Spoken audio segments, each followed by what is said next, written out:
Kia ora whanau, it's Hux, and we are back with another video. Today we got Ngā Puna o Waiōrea. Without further ado, let's get into this.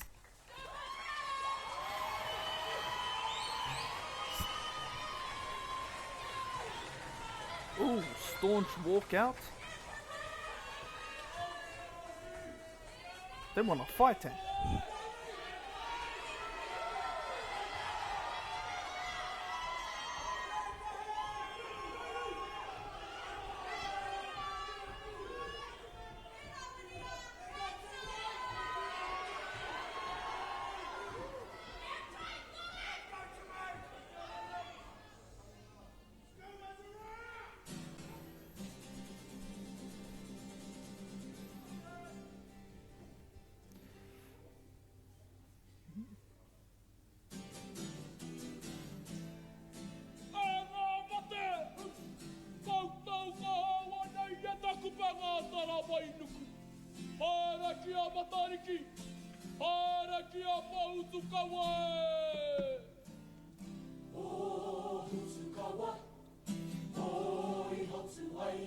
I've seen this on TikTok.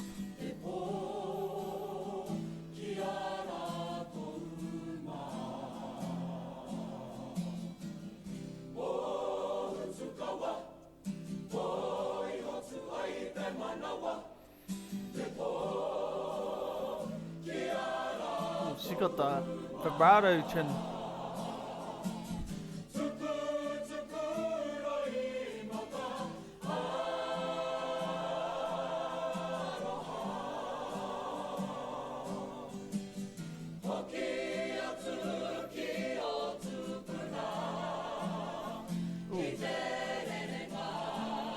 You can hear a really defined voice. You can hear them. You can hear them there again.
I got goosebumps through.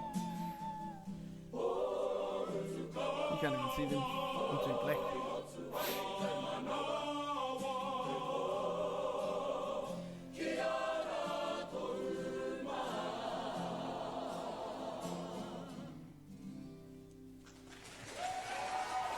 Oh,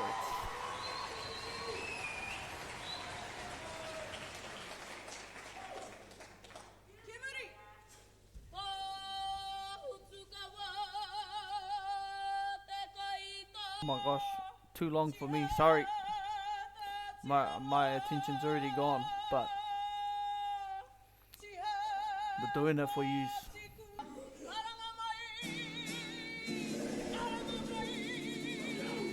Yeah, there we go.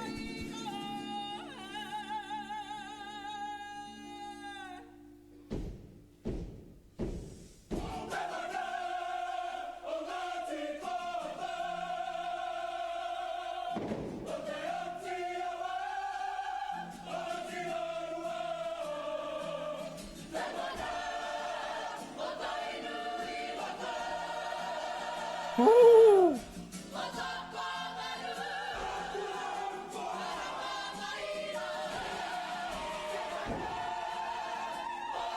What's the bro doing? Let me see what the bro's up to. Ah, okay.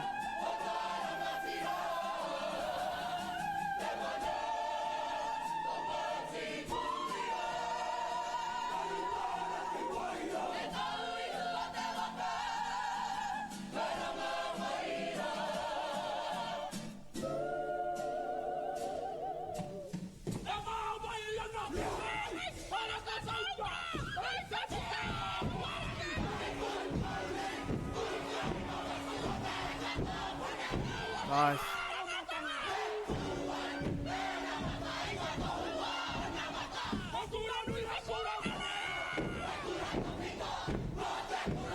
Oh, I can't wait for the haka.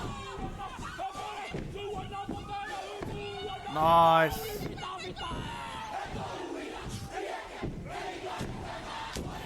Wow, the bro in the middle.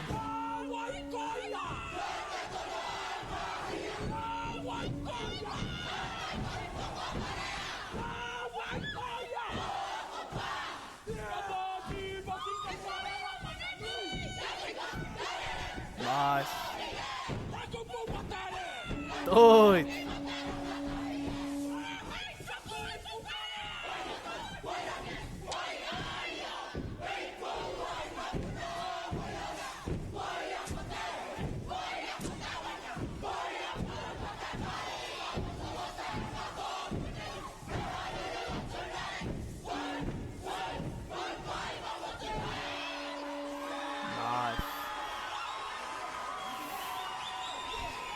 Nice. This fella here, bro, he's the man. I like him. I like the way he does his everything. Usually, I don't like flashy anything, whakaekes and stuff like that. Only because when people move around so much, the volume drops heaps. But this was pretty on. Executed really well. Everyone was doing what they needed to, moving around each other, stuff like that. Nothing looked like it was clashing. Yeah, it's pretty mean. Keep it up. Keep it up. Based off that volume though, I'm excited to see what the haka looks like. Okay, we're skipping this. Maybe it's take too long for me, eh? Or else I'm just gonna get bored. Ko waiōrea, tāna ko rata, tāna ko tūwhakararo, tāna ko whakatau pōtiki, te tātā pau wāru ngā Hawaiki. Mai iai! Tātou mai e tū te riri e tū te muha e tū tupanini tū tuparere tū tupako.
Ooh.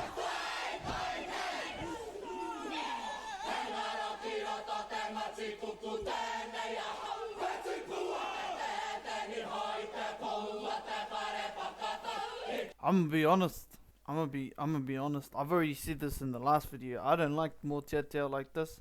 It's a bit too movie for me. Like everyone's. You're gonna hate me. I'm gonna get heaps of. You asked for honest. This is my opinion. And the Tane too. It sounds like the Tane are like dominating this. I like the way the Tane are moving because they're all just like listen to the. Ha ha ha ha ha. You can hear them.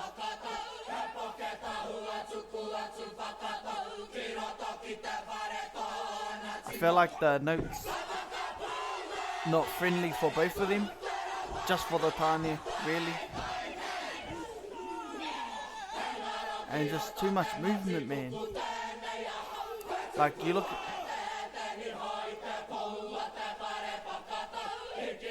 This right here, less movement over here. This is what I like. Just straight eyeballs. Eyeballs. Like this fella right here, look at him. Look at him. Bro. Brother. Look at him. The way he moves, it's not too much. It's not a little bit. It's just right. And he's just straight eyeballs, man. See, look at him.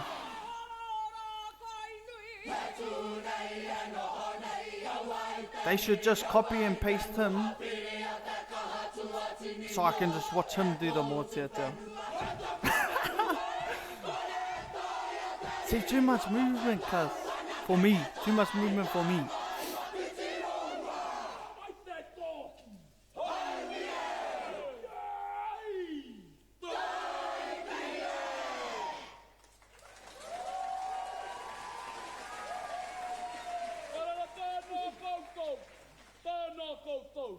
I like that everyone was going handy. That's what I did like about it. But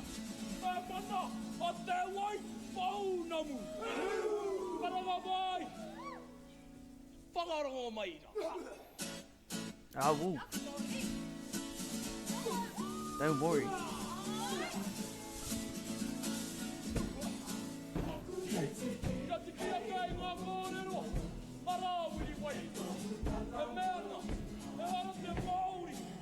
This is my favorite.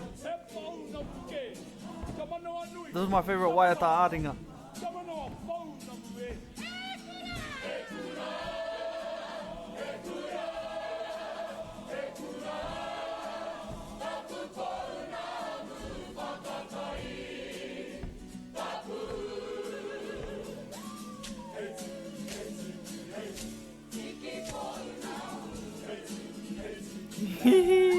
What's the bro's name, man? Someone comment what the bro's name is. This fella right here. We need to know. I need to know.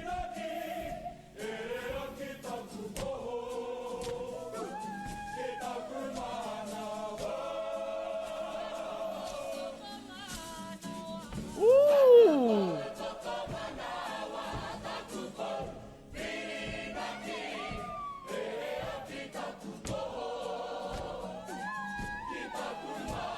Nice.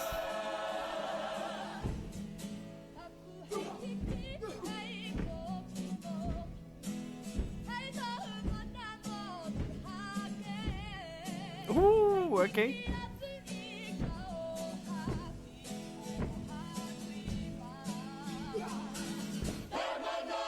Oh man.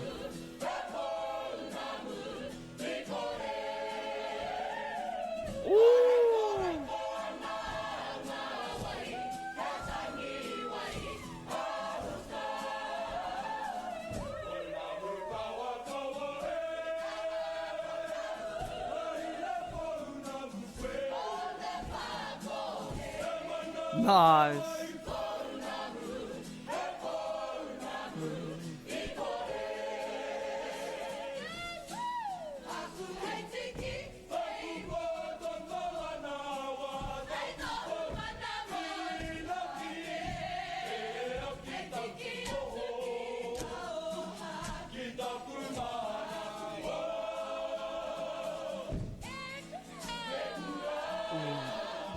all good. It still sounds mean.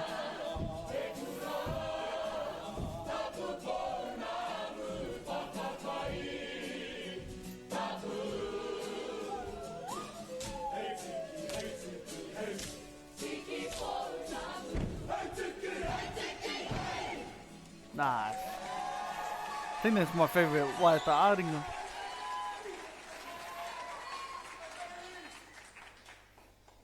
Such a beautiful vibe, that one.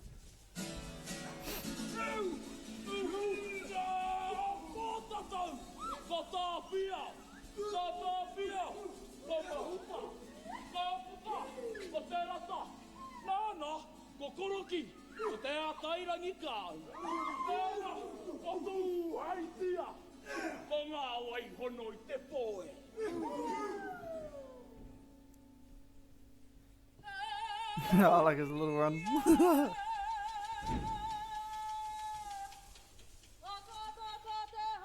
Oh, I already like this. See, when boys are like this, this is my favorite types of boys. Just keep the action simple, please.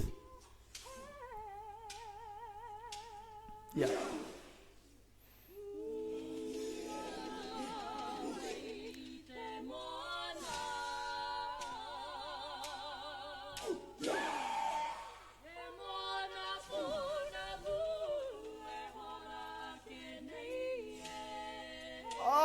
Oh my gosh, what the?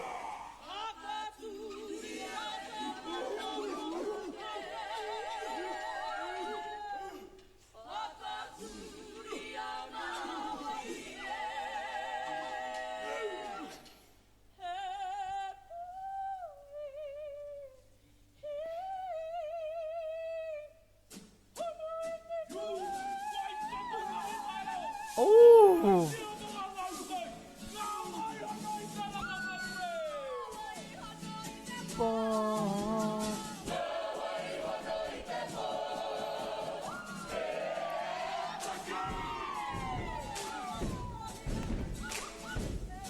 I thought it was going to be more of a moteteo poi. Moteteo poi.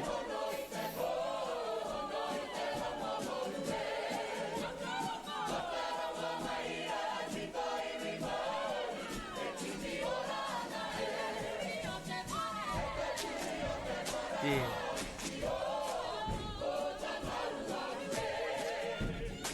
Nice.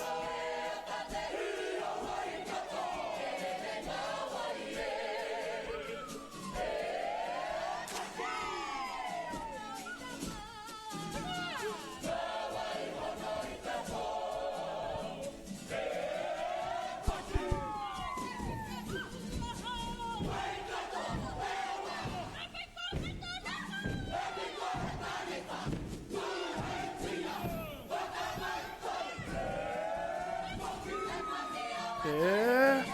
Bucket.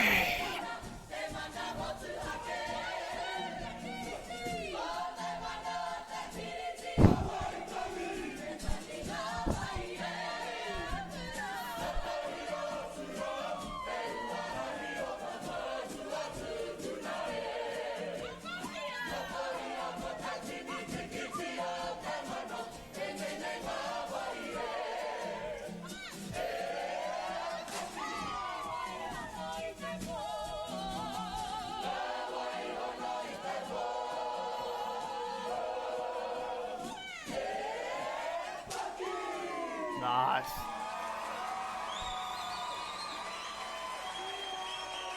Oh, she's feeling herself. She's like, yeah, we did mean.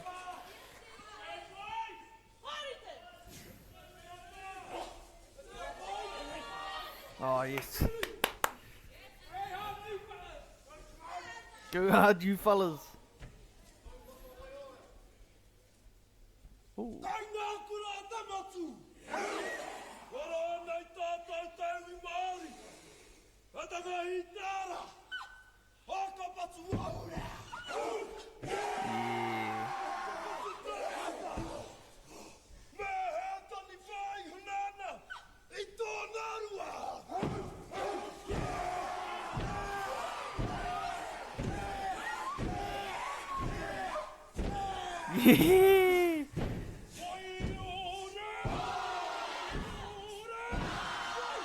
see the bro in the middle.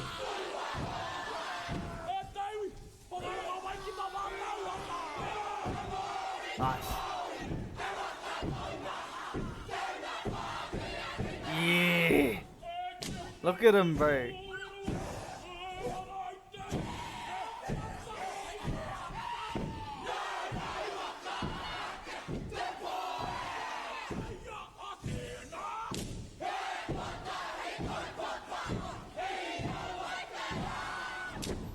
Yeah.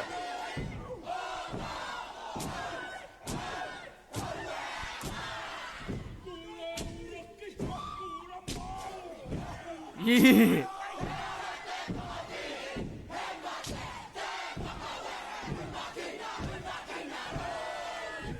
Yeah.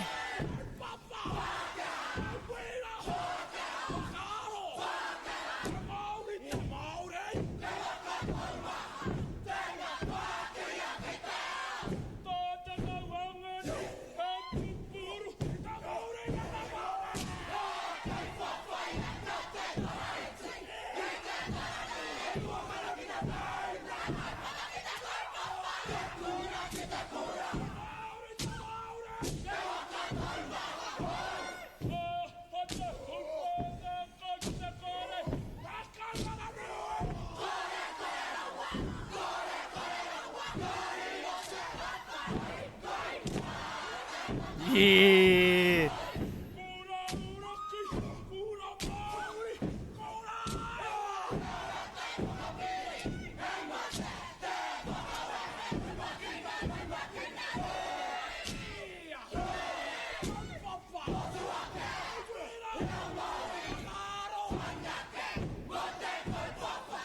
Yeah.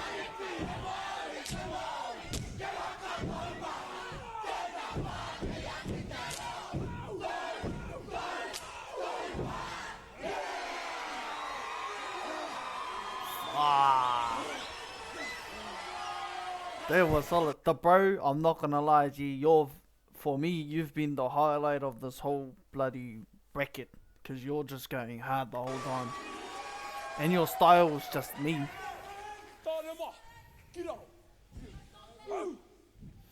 See, look at you, bro. You're just like, yeah, I own this. Whakawātea time.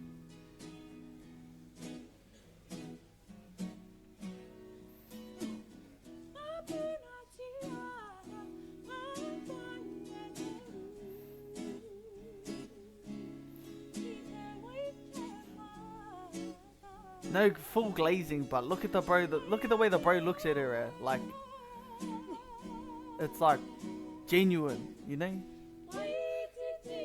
Performance, real performance. Look at that, man.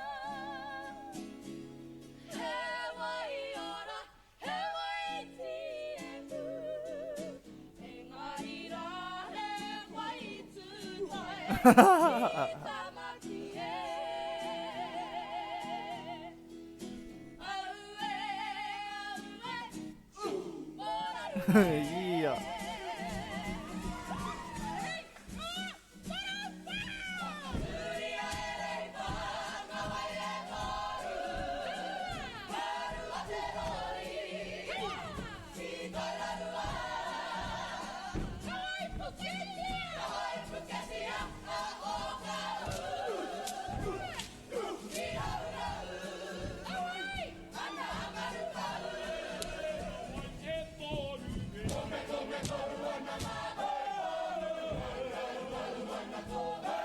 Man, this is sick.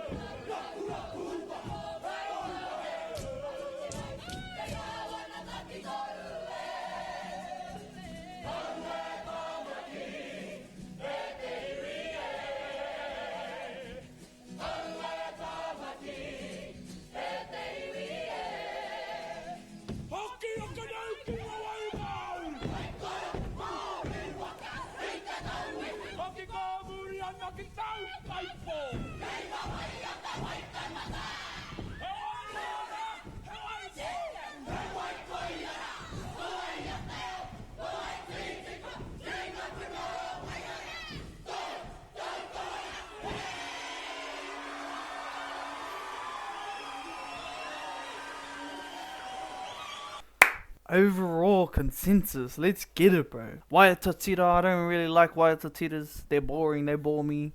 I don't know if you can tell, but straight up, I get too bored during Kapa Haka brackets. And but that Waiōrea was mean. It's beautiful. Made me feel, get in my feels, you know.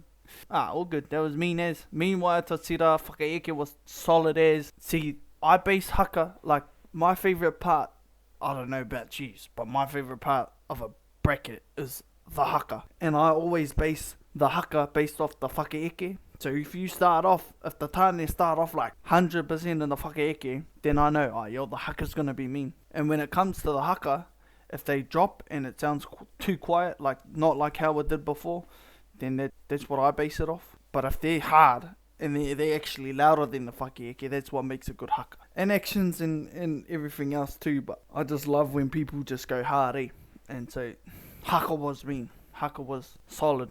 Mōtiatia, I don't really like the mōtiatia, to be honest. That's just me. Everything else was solid. The only thing in the bracket that I didn't really like was the mōtiatia. But don't come at me, okay? When it comes to mōtiatia, I have a bias, and it's called waiōrea mōtiatia. I don't like the biting stuff, unless it's minimal movements. If they did the mōtiatia, everyone did the mōtiatia exactly like the bro, then that's fair enough. But they didn't. The solos and the duos and the duets and the triettes, all that sort of stuff, those were mean. See, I wish I could experience this real life though, you know? I feel like it would be different. Out of 10, I'm gonna have this only because only the mōtiatia was the only thing that let you down for my grade. Okay, for my grade, I'm gonna give it a solid 9 out of 10. Solid 9 out of 10. If you want to see more content like this, drop a comment, like, comment, and subscribe. Follow me on TikTok if you haven't already. Hux.t. If you want to see different Kapa Haka ropus, just drop a comment and yeah, see what happens.